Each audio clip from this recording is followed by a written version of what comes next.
ಕೂತ್ಕೊಂಡು ರಜಾಕ್ ಅವ್ರ ಜೊತೆಗೆ ಒಂದು ಪ್ರಶ್ನೆ ನೇರವಾಗಿರುವಂತವ್ರು. ರಜಾಕ್ ಅವರಿಗೆ ಸುಪ್ರೀಂ ಕೋರ್ಟ್ ಹೋಗುವಂತ ಅವಕಾಶ ಎಲ್ಲರಿಗೂ ಕೂಡ ಇರುತ್ತೆ. ಆದ್ರೆ ಇವತ್ತು ಬಂದಿರುವ ಆದೇಶದ ಪಾಲನೆ, ವಿದ್ಯಾರ್ಥಿಗಳು ಎಕ್ಸಾಮ್ ಅನ್ನು ಬರೀತಾ ಇರ್ತಾರೆ, ಕಾಲೇಜುಗಳಿಗೆ ಹೋಗಬೇಕಾದಂತ ಅನಿವಾರ್ಯತೆ ಇದೆ, ಶಾಲೆಗಳಿಗೆ ಹೋಗಬೇಕಾದ ಅನಿವಾರ್ಯತೆ ಇದೆ. ಹಿಜಾಬ್ ಅನ್ನು ಧರಿಸಿ ಹೋಗುವ ಕಾಲೇಜುಗಳಲ್ಲಿ ಧರಿಸುವಂತಿಲ್ಲ, ಶಾಲೆಗಳಲ್ಲಿ ಧರಿಸುವಂತಿಲ್ಲ ಅನ್ನೋ ಕೋರ್ಟ್ ಆದೇಶ. ಶಾಲೆಗಳಲ್ಲಿ ಅಂತಿಲ್ಲ, ಕ್ಲಾಸ್ ರೂಮ್ ವರೆಗೂ ಅವರು ಧರಿಸ್ಕೊಂಡ್ ಬರ್ಬೋದು. ಕ್ಲಾಸ್ ರೂಮ್ ಒಳಗಡೆ ಸಮವಸ್ತ್ರ ಇರಬೇಕು ಅಂತಬಿಟ್ಟು ಆದೇಶ ಇರೋದು. ಲಾಸ್ಟ್ ಟೈಮ್ ಇದನ್ನ ಮಿಸ್ಯೂಸ್ ಮಾಡಿದ್ರು, ಈ ಸಲ ಮಿಸ್ಯೂಸ್ ಮಾಡ್ದಿರಾ ಒಂದು ಅವಕಾಶ ಮಾಡಿಕೊಡ್ಲಿ. ಈ ಹೆಣ್ಣು ಮಕ್ಕಳು ಓದಿ ಮುಂದಕ್ಕೆ ಬಂದ್ರೆ ನಮ್ಮ ರಾಜ್ಯದ ಹೆಮ್ಮೆ, ನಮ್ಮ ದೇಶಕ್ಕೂ ಹೆಮ್ಮೆ. ನಾನು ಆ ತರ ಹೇಳಲಿಕ್ಕೆ ಇಷ್ಟಪಡ್ತಿಲ್ಲ. ನೋಡಿ, ಇವಾಗ ಮುಂದಕ್ಕೆ ಏನ್ ಮಾಡ್ಬೇಕು ಇದ್ರ ಬಗ್ಗೆ ನಾವು ಒಂದು ಚರ್ಚೆ ಮಾಡಿ ಒಂದು ಸಾಯಂಕಾಲದೊಳಗೆ ಧರ್ಮಗುರುಗಳೆಲ್ಲ ಒಂದು ತಮ್ಮ ಅಭಿಪ್ರಾಯ ಏನಿರುವಂತ ಸರ್. ಈಗ ಸುಪ್ರೀಂ ಕೋರ್ಟ್ ಇದೆ, ಮತ್ತೆ ನೋಡಿ ಈ ಬಿಜೆಪಿ ಬಂದಿದ್ಮೇಲೆ ಒಂದ್ ಮೇಲೆ ಒಂದು ಮುಸ್ಲಿಮ್ಸ್ ಇದೇನೆ ಎತ್ತದು, ಇಶ್ಯೂನ ಎತ್ತದು, ಬೇರೆ ಹಿಂದೂಸ್ ಇದಿಲ್ವಾ? ಯಾಕೆ ಸರ್ ಹಿಂಗ್ ಮಾಡ್ತಾ ಇದಾರ? ನಮ್ ಕಮೆಂಟ್ ಮೇಲೆ ಇಷ್ಟು ಅತ್ಯಾಚಾರ ಯಾಕೆ ಸರ್? ಕೋರ್ಟ್ಗೆ ನಾವು ರೆಸ್ಪೆಕ್ಟ್ ಕೊಡ್ತೀವಿ, ಮತ್ತೆ ಸುಪ್ರೀಂ ಕೋರ್ಟ್ ಇದ್ದ ನಮ್ಮ ಹತ್ರ, ಸುಪ್ರೀಂ ಕೋರ್ಟ್ ಇದೆ. ಯಾಕೆ ಸರ್ ಈ ತರ ಆಗ್ತಾ ಇರೋದು ನಮ್ಮ ಮೇಲೆ? ಏನ್ ಅನ್ಯಾಯ ಯಾಕೆ ಮಾಡ್ತಾ ಇದ್ದೀರಾ? ನೀವು ಕೋರ್ಟ್ ತೀರ್ಪು ಬಂದಾಗಲೂ ಇಂಥವನ್ನೇ ಮಾತಾಡೋದಾ? ಅಲ್ಲಲ್ಲ, ಕೋರ್ಟ್ ತೀರ್ಪು ಮೇಲೆ ನಮಗೆ ಇದಿದೆ ಸರ್, ಸುಪ್ರೀಂ ಕೋರ್ಟ್ ಇದೆ, ಸುಪ್ರೀಂ ಕೋರ್ಟ್ ಇದೆ. ಅಪೀಲ್ ಹೋಗ್ತೀವಿ, ನಾವು ಅಪೀಲ್ ಮಾಡ್ತೀವಿ, ಹಂಗೆ ಬಿಡ್ತೀವಿ. ಈಗ ಒಂದ್ ಮಾತು, ಆ ಸ್ವಾಮೀಜಿ ಅಷ್ಟು ಖುಷಿಯಾಗಿದ್ರಲ್ಲ, ಸ್ವಾಮೀಜಿ ಖುಷಿಯಾಗಿ ಹೇಳ್ತಾ ಇದ್ರಲ್ಲ, ಅವ್ರಿಗೆ ನೀವು ಇದು ಏನು ಹಾಕೋದು, ಇದು ಮಾಲೆ ಹಾಕಿದ್ರಲ್ಲ, ನೀವು ಹಾಕ್ಬಾರ್ದಂತ ಏನಾಗುತ್ತೆ ಅವ್ರ ಮನ್ಸಿನ ಮೇಲೆ ಹೇಳಿ, ನೀವು ಹೇಳಿ. ಅಷ್ಟು ಖುಷಿಯಾಗಿ ಮಾತಾಡ್ತಾ ಇದ್ದಾರೆ ಅವರು. ಹಿಜಾಬು ಇದಾದ ತಕ್ಷಣ ಖುಷಿಯಾಗ್ಬಿಟ್ಟಿದ್ದಾರೆ. ಇನ್ನು ತಿದ್ದಿದ್ದು ಸರ್, ನಮ್ಗೆ ಇಂಡಿಯನ್ ಕಾನ್ಸ್ಟಿಟ್ಯೂಷನ್ ಮೇಲೆ ನಮ್ಗೆ ನಂಬಿಕೆ ಇದೆ, ಮತ್ತೆ ಸುಪ್ರೀಂ ಕೋರ್ಟ್ ಮೇಲೆ ನಮ್ಗೆ ನಂಬಿಕೆ ಇದೆ. ನಮ್ ಇದಕ್ಕೆ ಬರುತ್ತೆ. ಹೆಣ್ಮಕ್ಳು ಎಷ್ಟು ಲಕ್ಷಾಂತರ ಹೆಣ್ಮಕ್ಳ ಮೇಲೆ ಹೃದಯ ಮೇಲೆ ನೋವಾಗ್ತಾ ಇದೆ. ಆ ಸ್ವಾಮಿ ಮತ್ತೆ ಪರ್ಮನ್ ಮುತಾಲಿಕ್ ಅವರು ನಗಿತಾ ಇದ್ದಾರೆ. ಸಾಧಿಕರು ಒಂದು ನಿಮಿಷ. ಈಗೇನು ಹಿಜಾಬ್ ಹಾಕೊಂಡು ಹೋದ್ರೆ ಮಾತ್ರ ವಿದ್ಯೆ ಹತ್ತೋದು ಅಂತ ಏನಾದ್ರು ಇದೆಯಾ? ನೋಡಿ ಸರ್, ಈಗ ನಾನು ಇಡ್ಲಿ ತಿಂತಾ ಇದೀನಿ, ನೀವು ತಿನ್ಬೇಡ ಅಂದ್ರೆ ಹೆಂಗೆ ಆಗುತ್ತೆ ಸರ್? ನೀವು ಹೇಳಿ, ಒಂದು ದೊಡ್ಡ ಇದು ಮಾತು ಹೇಳ್ತಾ ಇದ್ದೀನಿ ನಾನು. ವಿದ್ಯಾರ್ಥಿನಿಯರ ಅಲ್ಲ ಸರ್, ನೋಡಿ ಮುಂಚೆಯಿಂದ ಬಂದಿದೆ. ಯಾಕೆ ನಮ್ ಧರ್ಮದ ಒಳಗಡೆ ಬಂದು ಚೇಂಜ್ ಮಾಡ್ತೀರಾ? ಯಾಕೆ ನೀವು ಯಾಕೆ ಹಿಂಗ್ ಮಾಡ್ತೀರಾ? ನಮ್ಮ ಮುಸ್ಲಿಮ್ಸ್ ಮೇಲೆ ಅತ್ಯಾಚಾರ ಏನಕ್ಕೆ ಮಾಡ್ತೀರಾ? ಎಲ್ಲ ಹಂಗೆ ಆಗ್ಬಿಟ್ಟಿದ್ದಲ್ಲ. ಕರ್ನಾಟಕದಲ್ಲಿ ಶುರು ಆಯ್ತು, ಈಗ ಯುಪಿ ವರ್ಗ ಹೋಗಿದ್ದೆ, ಎಲ್ಲ ದೇಶದಲ್ಲಿ ಮಾತಾಡ್ತಾ ಇದ್ರಿ. ಮುಂದುವರಿಸಿ, ಏನ್ ಹೇಳ್ತೀರಿ ಇದ್ರ ಬಗ್ಗೆ? ಎರಡೇ ಸಾದಿಕ್ ಅವ್ರು ಹೇಳ್ತಾ ಇರುವಂತದ್ದು, ನಗ್ತಾ ಇದ್ದಾರೆ. ಯಾರು ನಕ್ಕಿದ್ದಾರೆ? ಎಲ್ಲಿ ನಕ್ಕಿದ್ದಾರೆ? ಸ್ವಾಮೀಜಿ ನಗ್ತಾ ಇದ್ದಾರಲ್ಲ, ಏನ್ ಸ್ವಾಮೀಜಿ ನಗ್ತಾ ಇದ್ದಾರಲ್ಲ, ಜಡ್ಜ್ಮೆಂಟ್ ಅನ್ನ ಪರಿಪಾಲಿಸಿ ಅದ್ರ ಮೇಲೆ ನಮ್ಗೆ ಇದ್ದಿದ್ದಾರೆ. ಇನ್ನು ಅಪೀಲ್ಗೆ ನಮ್ಗೆ ಅವಕಾಶ ಐತೆ, ಅಪೀಲ್ ಮಾಡಕ್ಕೆ ಅವಕಾಶ ಐತೆ ನಮ್ಗೆ, ಅಪೀಲ್ ಮಾಡಕ್ಕೆ ಅವಕಾಶ ಐತೆ ನಮ್ಗೆ. ನೀವು ಕಲ್ಲು ಹಾಕಬೇಡಿ. ನೀವು ಕಲ್ಲು ಹಾಕಿದ್ರಿಂದನೇ ಇವತ್ತಿನ ತನಕ ಎಲ್ಲಾ ವಿದ್ಯಾರ್ಥಿಗಳು ನೀವು ಎಲ್ಲಾ ವಿಷಯ ಮೇಲೆ ಪೆಟ್ರೋಲ್ ಹಾಕ್ತೀರಾ. ನೀವು ಎಲ್ಲಾ ವಿಷಯ, ನಿಮಗೆ ಮುಸ್ಲಿಮ್ಸೇನಾ ಸಿಕ್ಕದ? ಮುಸ್ಲಿಮ್ಸೇನಾ? ಇಲ್ಲಿ ಸೋಲು ಗೆಲುವಿನ ವಿಷಯ ಬರಲ್ಲ. ಇದು 6 ಜನ ವಿದ್ಯಾರ್ಥಿನಿಯರು ತಮ್ಮ ಹಕ್ಕನ್ನ ಕೇಳಕ್ಕೆ ಸಿಗ್ಲಿಲ್ವೋ ಅದು ವಿಷಯ ಬೇರೆ. ಪರೀಕ್ಷೆ ನಡೀತಾ ಇದೆ ಸರ್, ಮುಂಚೆಯಿಂದ ನಡೀತಾ ಇದ್ದು. ಯಾರು ಸರಿ ಎತ್ತಿದ್ದು? ಏನ್ ತೀರ್ಪುಗಳಲ್ಲಿ ನಿಮ್ ಪರವಾಗಿ ಬರ್ಬೇಕು ಅಂತ ನಮ್ ಪರವಾಗಿಲ್ಲ, ನಮ್ ಧರ್ಮ ಪರವಾಗಿ. ಧರ್ಮದಲ್ಲಿ ಚೇಂಜ್ ಆಗಿದೆ, ಏನೇನ್ ಮಾಡ್ತೀರಾ? ಮುಂಚೆ ಇರ್ಲಿಲ್ವಾ? 70 ವರ್ಷದಿಂದ ಇದ್ದಿದ್ದು ಇದು ಈಗ ಚೇಂಜ್ ಮಾಡ್ಬೇಕಂದ್ರೆ ಹೆಂಗೆ ಸರ್ ನೀವು? ಸುಪ್ರೀಂ ಕೋರ್ಟ್ ಆರ್ಡರ್ ಇದ್ರೆ ನಾವು ಸುಮ್ಮನೆ ಇರ್ತಾ ಇದ್ದೀವಿ. ಹೈಕೋರ್ಟ್ ಇದ್ದು, ಸುಪ್ರೀಂ ಕೋರ್ಟ್ ಇದ್ದ, ನಮ್ಗೆ ನ್ಯಾಯ ಅಲ್ಲಿ ಸಿಕ್ಕತ್ತ ನಮ್ಗೆ ಗೊತ್ತಿದ್ದೆ. ಬಹುಪತ್ನಿತ್ವದ ಬಗ್ಗೆ ಅವಾಗ ತೀರ್ಪೇನು ಬಂತು? ತ್ರಿವಳಿ ತಲಾಖ್ ಬಗ್ಗೆ ಏನ್ ತೀರ್ಪು ಬಂತು ಸರ್? ಅದು ಆಗ್ತಾನೆ ಇರೋದು ನಮ್ಮ ಮೇಲೆ. ಬಾಬರಿ ಮಸೀದಿಯಿಂದ ಆಗಿರೋದು, ಮುಂಚೆಯಿಂದ ಆಗಿರೋದು. ಇನ್ನು ಇದು ಒಂದು, ಆಮೇಲೆ ಇನ್ನು ಬೇರೆ ಇದು ತಿನ್ಬೇಡ, ನೀನು ಇದೇ ತಿನ್ಬೇಕು, ನೀನು ಇದೇ ತಿನ್ಬೇಕು ಮಾಡ್ತೀರಾ ನೀವು? ಈಗ ಬಾಬರಿ ಮಸೀದಿ ಮಾಡ್ತೀರಾ? ಬಿಡೋದು ನೋಡಿ, ನಮ್ ಬಾಬರಿ ಮಸೀದಿ ಆಯ್ತು, ನಮ್ಗೆ ಸುಮ್ಮನೆ ಇದ್ದೀವಿ. ತ್ರಿಬಲ್ ತಲಾಖ್ ಸುಮ್ಮನೆ. ಈಗ ಮಕ್ಕಳು, ಹೆಣ್ಮಕ್ಕಳು, ಚಿಕ್ಕ ಹೆಣ್ಮಕ್ಕಳು ತಲೆ ಮೇಲೆ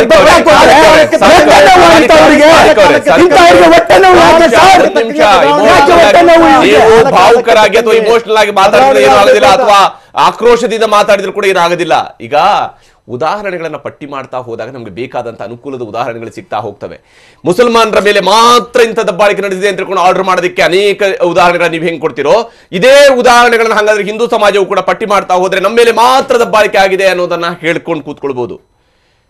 ಬೆತ್ತಲೆ ಪೂಜೆಯಂತಹ ಬೆತ್ತಲೆ ಪೂಜೆಯನ್ನ ನಿಷೇಧ ಮಾಡಿರುವಂತದ್ದು ಈ ದೇಶದಲ್ಲಿ ನಡೆದಿದೆ. ಒಂದ್ ನಿಮಿಷ ಇರಿ ರಜಾಕ್ ಅವರಿಗೆ, ಎಲ್ಲದಕ್ಕೂ ಕೂಡ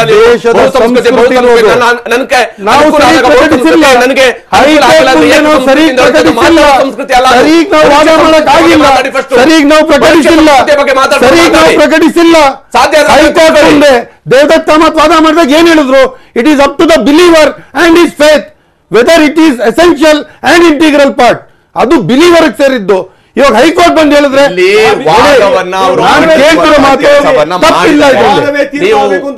ಹೌದು, ಅದಕ್ಕೆ ನೋಡಿ ಮೇಲ್ಮನವಿ ಮಾಡೋಣ, ಅದು ಬೇರೆ ವಿಷಯ.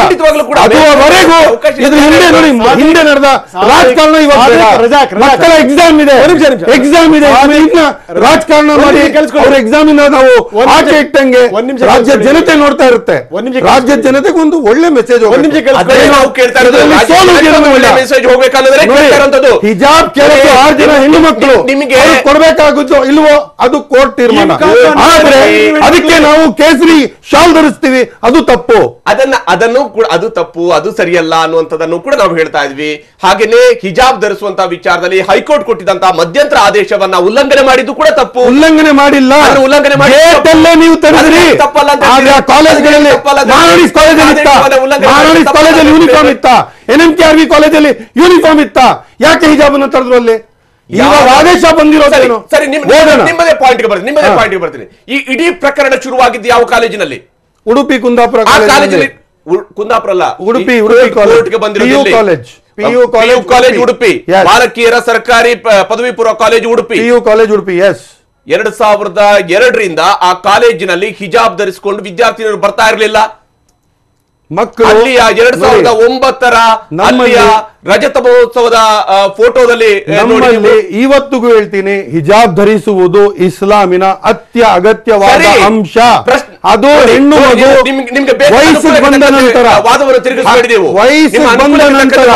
ಚಿಕ್ಕ ಮಕ್ಕಳಿಗಲ್ಲ, ವಯಸ್ಸಿಗೆ ಬಂದವರು ಇದರ ಹಿಂದೆ ನಿಂತು ಯಾವ ಸಂಘಟನೆಗಳು ಇಲ್ಲಿ ವಿದ್ಯಾರ್ಥಿನಿಯರನ್ನ ಮುಂದಕ್ಕೆ ಇಟ್ಟುಕೊಂಡು ತನ್ನನ್ನು ತಾನು ಹೈಡ್ ಮಾಡ್ಕೊಂಡು ಕೂತಿದ್ದಂತಹ ಸಂಘಟನೆಗಳು ಅವರು ಇವತ್ತು ಉತ್ತರವನ್ನು ಕೊಡಬೇಕಾಗಿರುವಂತದ್ದು ಮುಸ್ಲಿಂ ಸಮುದಾಯಕ್ಕೆ ಉತ್ತರವನ್ನು ಕೊಡಬೇಕು. ಅವರ ಉದ್ದೇಶ ಉದ್ದೇಶ ಪೂರ್ವಕವಾಗಿ ನಾವು ಮಾಡಿಲ್ಲ, ರಾಜ್ಯ ಸರ್ಕಾರ ಉದ್ದೇಶ ಪೂರ್ವಕವಾಗಿ ಇದಕ್ಕೆ ಕೇಸರಿ ವರ್ಸಸ್ ಹಿಜಾಬ್ ಮಾಡಿದ್ದು ಸರ್ಕಾರವನ್ನು ಅಮಾಯಕ ಯುವಕರನ್ನ ಬಳಸಿಕೊಂಡ್ರು. ಯಾರ ಜವಾಬ್ದಾರಿ? ಹಿಜಾಬ್ ವಿರುದ್ಧವಾಗಿ ಅಮಾಯಕ ಯುವಕರನ್ನ ಬಳಸಿಕೊಂಡ್ರು, ಬೇರೆ ಬೇರೆ ಕ್ರಿಮಿನಲ್ಗಳನ್ನ ಬಳಸ್ಕೊಂಡು ಒಂದು ವಿವಾದ ತಂದು ಇವತ್ತು ಈ ತೀರ್ಪು ಬಂದಿರೋದು. ಅಲ್ಲಿ ಸಿಂಪಲ್ ಆಗಿದೆ. ಇಲ್ಲಿ ಅಂಶಗಳನ್ನ ಮಿಕ್ಸ್ ಮಾಡುವಂತದ್ದು ಬಹಳ ಸುಲಭ. ಹೆಗಲ ಮೇಲೆ ಹಾಕೊಳ್ಳೋದನ್ನ ತಲೆ ಮೇಲೆ ಹಾಕುವ ವಿಚಾರದಲ್ಲಿ ಒಂದು ಬಟ್ಟೆ ಪ್ರಕರಣವನ್ನ ನೀವು ಏನ್ ಮಾಡ್ತೀರಿ? ನೀವು ಈಸಿಯಾಗಿ ಯಾವತ್ತಿಗೂ ಬೇಡ. ನೀವು ಸರ್ಕಾರದ ತಪ್ಪುಗಳನ್ನ ಹೇಳ್ತಾ ಇದ್ರಿ. ಸರ್ಕಾರದ ತಪ್ಪುಗಳು ಇಲ್ವಾ ಅಂತ ಕೇಳಿದ್ರೆ ಸರ್ಕಾರದ ತಪ್ಪುಗಳು ಕೂಡ ಇದಾವೆ. ಆದರೆ ನಾನು ನಿಮ್ಗೆ ಅದಕ್ಕೆ ಫಸ್ಟ್ಗೆ ಕೇಳಿದೆ, ಉಡುಪಿಯ ಪ್ರಕರಣ ಅಂತ ಕೇಳಿದೆ. ಯಾವ ಸಂಘಟನೆ ಅದರ ಹಿನ್ನೆಲೆಯಲ್ಲಿ ನಿಂತಿತ್ತು ಅನ್ನೋದು ಕೂಡ ನಿಮ್ಗೂ ಗೊತ್ತಿದೆ. ಯಾವ ಸಂಘಟನೆ ಈ ವಿಚಾರಗಳನ್ನ ವಿದ್ಯಾರ್ಥಿಗಳಲ್ಲಿ ಇದನ್ನ ಅನಿವಾರ್ಯವಾಗಿ ಪ್ರಶ್ನಿಸಬೇಕು ಅಂತ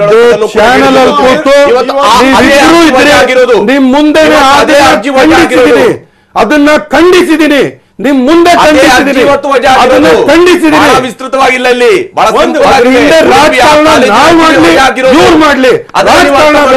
ಮೊದಲನೇ ದಿನದಿಂದ ಹೇಳ್ತಾ ಇದ್ದೀನಿ. ರಾಜಶೇಖರ ಸ್ವಾಮೀಜಿಯವರೇ, ಬಹಳ ಸಂತೋಷದಿಂದಾಗಿ ನೀವು ಹೇಳಿದ್ರಿ, ಇಷ್ಟು ಸಂತೋಷ ಪಡುವ ಅಗತ್ಯ ಇದೆಯಾ ಅನ್ನುವಂತ ಪ್ರಶ್ನೆಯನ್ನ ಸಾದಿಕ್ ಅವರು ಕೇಳಿದ್ರು. ನಾವು ನಮ್ಮ ಪ್ರಶ್ನೆ ಇರುವುದು ಸಾದಿಕ್ರವರಿಗೆ ನಾವು ಒಂದು ಗಮನ ತರಲಿಕ್ಕೆ ಇಚ್ಛೆ ಪಡ್ತೇವೆ. ನಾವು ಕೂಡ ಅಂಥದ್ದೇ ಶಾಲೆಯಲ್ಲಿ ಶಿಕ್ಷಣವನ್ನ ಪಡೆದಿದ್ದೇವೆ. ನಮ್ಮ ಜೊತೆಗೆ ಹಾಜಿರ ಅಂತ ಒಬ್ಬಳು ಹುಡುಗಿ, ನಮ್ಮ ಫ್ರೆಂಡ್, ಅವಳು ನಮ್ಮ ಶಾಲೆಯಲ್ಲೇ ಕಲ್ತವಳು. ಆವಾಗ ಅವಳು ಹಿಜಾಬ್ ಹಾಕಿ ಸ್ಕೂಲ್ ಒಳಗೆ ಕುಳಿತುಕೊಳ್ತಿರ್ಲಿಲ್ಲ. ಇಂತಹ ಸನ್ನಿವೇಶಗಳು ಇರುವಾಗ ಸಾದಿಕ್ರವರು ಅರ್ಥ ಮಾಡ್ಕೊಳ್ಬೇಕು. ಸಾದಿಕ್ರವರು ವಿದ್ಯೆಯನ್ನ ಪಡೆದಿದ್ದಿದ್ರೆ ಸಾದಿಕ್ರವರಿಗೆ ಅದು ಅರ್ಥ ಆಗ್ತದೆ. ನಾವು ಹೇಳ್ತಾ ಇದ್ದಿದ್ದು ಯಾಕೆ ನಾವು ಸಂತಸ ಪಟ್ಟೆವು? ಇಲ್ಲಿ ನಮ್ಮನ್ನೆಲ್ಲ ಸಮಾನ ರೀತಿಯಲ್ಲಿ ನ್ಯಾಯಾಲಯ ನೋಡಿತಲ್ವಾ, ಅದು ಬಹಳ ಮುಖ್ಯ.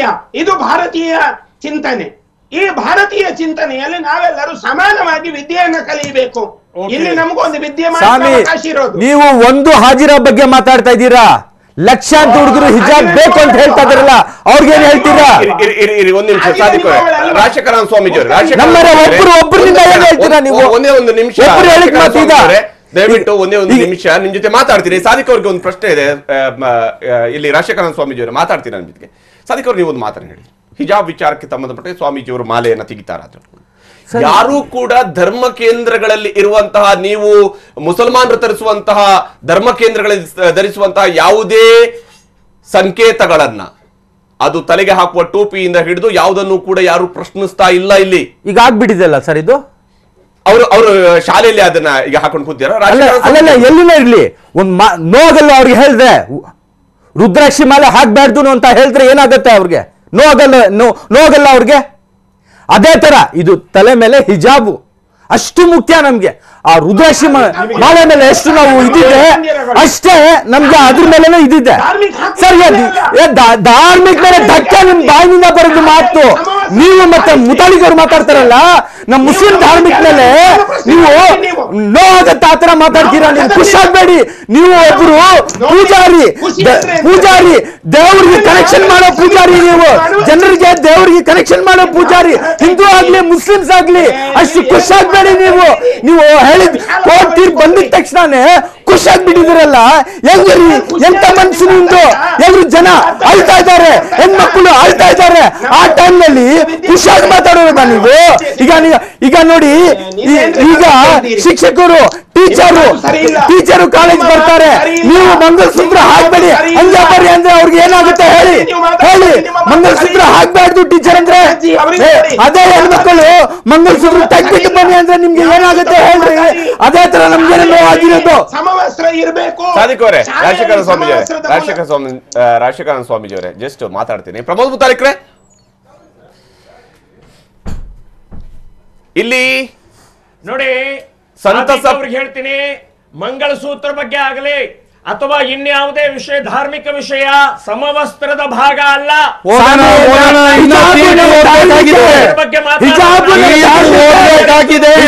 ನಮ್ ಧಾರ್ಮಿಕ ಇದು. ತೀರ್ಪು ಬರ್ಲಿ ಆಯ್ತಲ್ಲ, ನಮ್ಗೆ ಹೇಗಾಗ್ತೈತೆ ಬೇರೆ ಮಾತಾಡ್ತಿದ್ದು. ನಾವು ಕೋರ್ಟ್ ಹೋಗ್ಲಿಲ್ಲ, ನೀವು ಇದು ತೆಗಿಬೇಕಂದ್ರೆ ನಾವು ಕೋರ್ಟ್ ಹೋಗ್ಲಿಲ್ಲ, ಗೊತ್ತಾ?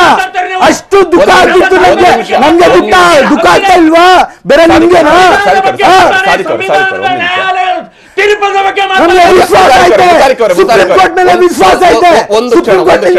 ಒಂದೇ ಕ್ಷಣ ನಿಮ್ ಜೊತೆ ಮಾತಾಡ್ತೀರಿ, ಇಬ್ರ ಜೊತೆ ಕೂಡ ಮಾತಾಡ್ತೀರಿ. ಆದ್ರೆ ರಜಾಕ್ ಅವ್ರು ನೀವು ಹೇಳ್ತಾ ಇದ್ರಿ ತೀರ್ಪು ಇನ್ನು ಕೂಡ ಬರುತ್ತೆ. ತೀರ್ಪು ಇವತ್ತು ಬಂದಿದೆ ರಜಾಕ್ ಅವರೇ, ಬರ್ಲಿ. ಜಸ್ಟ್ ಒಂದು ಸ್ಟೇಟ್ಮೆಂಟ್ ಇಟ್ಕೊಂಡು ನೀವು ಮಾತಾಡ್ತಿದ್ದೀರಾ. ಏನಂತ ತೀರ್ಪು ಬರುತ್ತೆ ಏನಂತ ಹೇಳಿದೆ ಅದ್ರಲ್ಲಿ? ಬರೀ ಹಿಜಾಬ್ ತರಿಸಬಾರ್ದು ಅಂತ ಹೇಳಿದ್ಯಾ? ಹಿಜಾಬ್ ಅತ್ಯಗತ್ಯ ಅಂಶ ಅಲ್ಲ ಅಂತ ಹೇಳಿದೆ.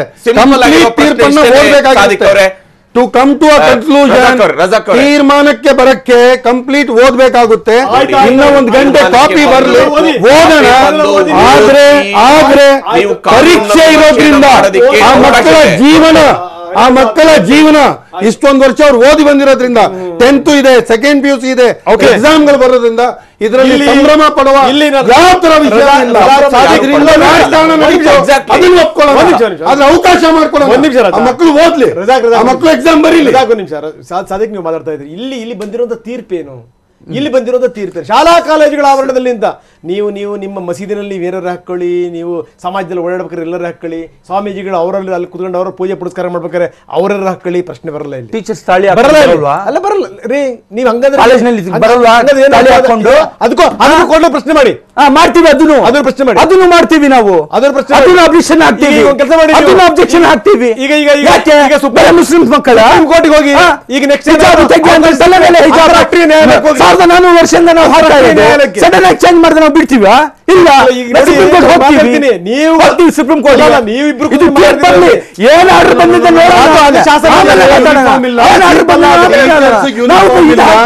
ಟೀಚರ್ಸ್ ಯೂನಿಫಾರ್ಮ್ ಇಲ್ಲ, ಮಕ್ಕಳಿಗಿರೋದು ಯೂನಿಫಾರ್ಮ್. ಟೀಚರ್ಸ್ ಬಗ್ಗೆ ನಾವು ಪ್ರಶ್ನಿಸುತ್ತಿಲ್ಲ. ನಾನು ಹೇಳ್ತಿರೋದು ಕತ್ಲಲ್ಲಿ ತಳ್ಳಿಬಿಟ್ರಿ.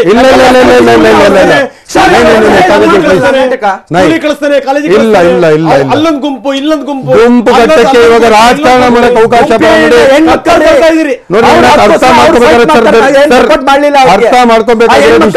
ಸಪೋರ್ಟ್ ಮಾಡ್ಲಿಲ್ಲ, ಅವ್ರ ಹಕ್ಕು ಅವ್ರು ಕೇಳ್ತಾ ಇದ್ದಾರೆ, ಅವ್ರ ಹಕ್ಕಿದ್ದವ್ರು ಕೇಳ್ತಾ ಇದ್ದಾರೆ. 6 ಜನ ಮಕ್ಕಳು ನಾವು ಹಿಜಾಬ್ ತಲೆ ಮೇಲೆ ಧರಿಸ್ಕೊಳ್ತೀವಿ ಅಂತ ಹೈಕೋರ್ಟ್ ಮೆಟ್ಲು ಇವತ್ತು ರಿಜೆಕ್ಟ್ ಆಗಿದೆ. ಹೌದು. ಅದಕ್ಕೆ ಮುಂದಕ್ಕೆ ಏನ್ ಕ್ರಮ ತಗೋಬೇಕು? ಅದು ರಿಜೆಕ್ಟ್ ಆಗುವ ವ್ಯಾಪ್ತಿಯ ಸಂದರ್ಭದಲ್ಲಿ ಹೈಕೋರ್ಟ್ ಹೇಳಿದೆ ಸಮವಸ್ತ್ರವನ್ನ ಪಾಲನೆ ಮಾಡುವಂತದ್ದು ಕೋರ್ಟ್ ಏನ್ ಹೇಳಿದ್ಯಾ ಅಲ್ಲ, ಸರ್ಕಾರದ ಆದೇಶಗಳಿಂದ ಒಂದ್ ನಿಮಿಷ, ಸರ್ಕಾರದ ಆದೇಶಗಳಿಂದ ನಾವು ಸಮವಸ್ತ್ರ ವಿಚಾರ ಅದರ ಪಾಲನೆ ಮಾಡಬೇಕು.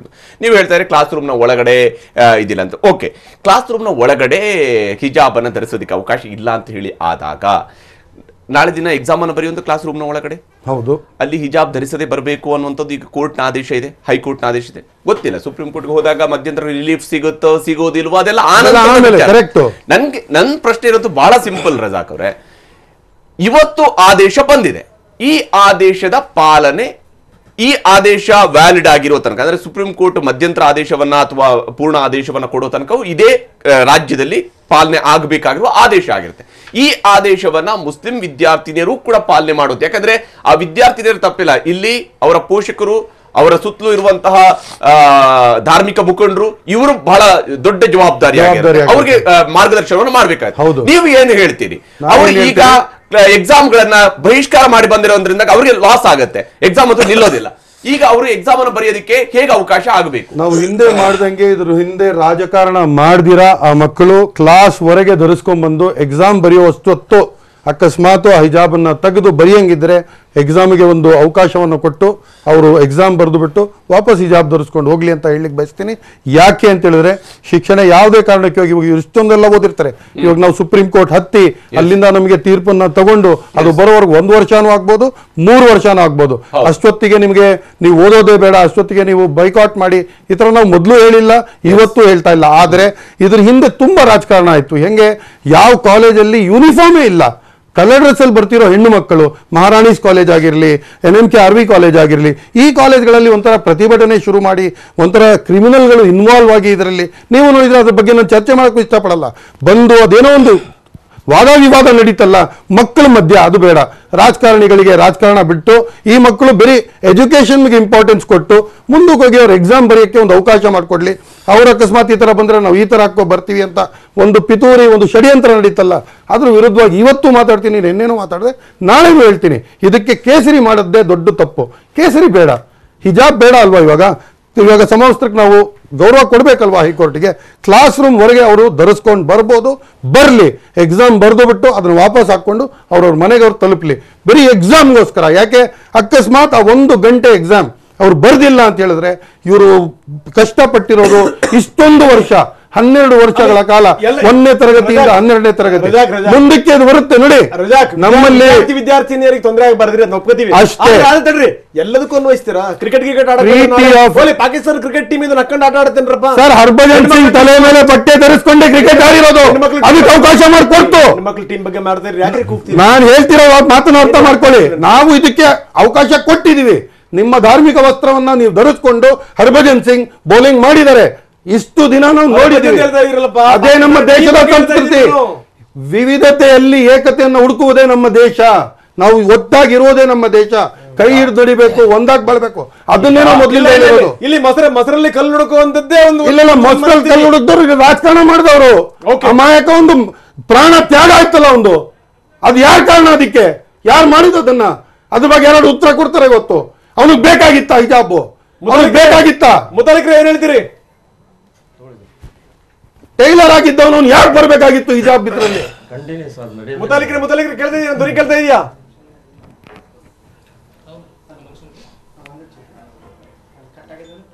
ಸಂಪರ್ಕ ಸಾಧ್ಯ ಆಗ್ತಾ ಇಲ್ಲ ಮುತಾಲಿಕ್ ಅವ್ರನ್ನ ಮತ್ತೆ ಸಂಪರ್ಕಿಸುವಂತ ಕೆಲಸ ಮಾಡಿದೆ. ಸಾದಿಕ್ ಅವರು ಈಗ ವಿಚಾರ ಇರುವಂತ ಬಹಳ ಸಿಂಪಲ್. ಈಗಿನ ಕೋರ್ಟ್ನ ತೀರ್ಪು, ಅದಕ್ಕೆ ಸದ್ಯಕ್ಕಂತೂ ಯಾವುದೇ ಹೈಕೋರ್ಟ್ ನಿಂದ ಸುಪ್ರೀಂ ಕೋರ್ಟ್ ನಿಂದ ಅದಕ್ಕೆ ತಡೆ ಇಲ್ಲ, ಏನಿಲ್ಲ. ಇವತ್ತೀಗ ಆದೇಶ ಈಗಷ್ಟೇ ಹೊರಬಿದೆ. ಚಾಲೆಂಜ್ ಮಾಡುವಂಥದ್ದು, ಪ್ರಶ್ನಿಸುವಂಥದ್ದು, ಮೇಲ್ಮನವಿ ಹೋಗುವಂಥದ್ದು ಇವೆಲ್ಲವೂ ಕೂಡ ಅವಕಾಶಗಳು ಇದ್ದೇ ಇರುತ್ತೆ, ಸಮುದಾಯಕ್ಕೂ ಇರುತ್ತೆ ಅಥವಾ ಕೂಡ ಇರುತ್ತೆ. ಆದ್ರೆ ವಿಚಾರ ಇರುವಂತದ್ದು ಈಗ ವಿದ್ಯಾರ್ಥಿಗಳು ಎಕ್ಸಾಮ್ ಅನ್ನು ಬರೆಯಲು ಹೇಗೆ ಅವಕಾಶಗಳಿರುತ್ತೆ ಅಂತ ಹೇಳಿ.